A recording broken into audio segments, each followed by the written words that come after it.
ஓம் ஜெய் ஸ்ரீரமணாய. பகவான் ஸ்ரீரமண மகரிஷி பக்திஞான இயக்கத்தின் ஆன்மீக அன்பர்கள் அனைவர்களுக்கும் எங்களுடைய மனமார்ந்த இனிய காலை வணக்கம். இன்று செப்டம்பர் 8 திங்கட்கிழமை. நான் என்னும் சுக ஆதனம் என்ற தலைப்பில் இன்று நாம் தியானிக்க இருக்கிறோம். ஆசனம் என்பதே ஆதனம் என்று குறிப்பிடப்படுகிறது. அட்டாங்க யோகத்தில் 3வது அங்கமாக வருவது ஆசனம். ஆசனம் என்றால் இருப்பு, இருக்கை என்று பொருள். ஆங்கிலத்தில் போஸ்டர் என்று சொல்வார்கள்.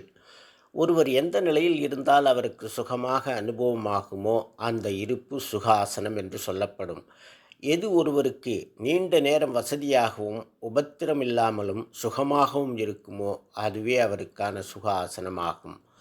நான் என்னும் சொல் அகந்தை வடிவான மனம், எண்ணங்களற்ற இதயத்தில் உள்ள ஆத்மா இரண்டையும் குறிக்கும். இதில் ஆத்மாவை சுற்றும் நான் என்பதே உண்மை பொருள். அந்த தோன்றி மறையாத அழிவில்லாத வஸ்து நான்.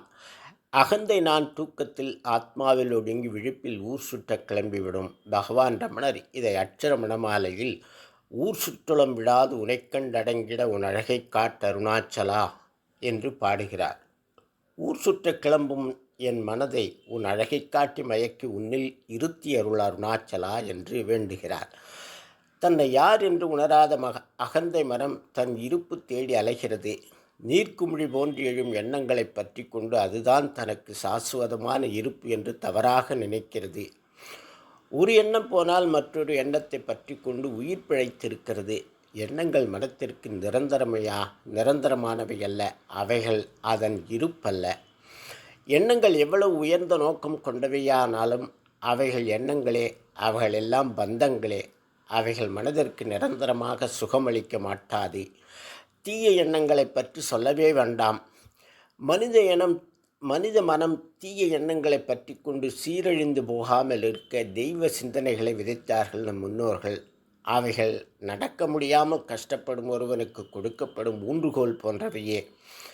அவன் சுயமாக எழுந்து நடமாடும் வரையே அதன் பயன்பாடு. பிறகு அவைகளை எரிந்துவிட்டு தன் கால்களால் நடக்க வேண்டும்.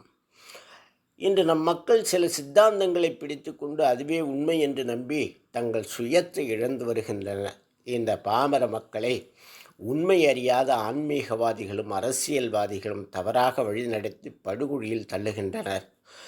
குருட்டினை நீக்கும் குருவினை கொள்ளால் குருட்டினை நீக்கா குருவினை கொள்வர். குருடும் குருடும் குருட்டாட்டம் ஆடி குருடும் குருடும் குழிவிழுமாறே.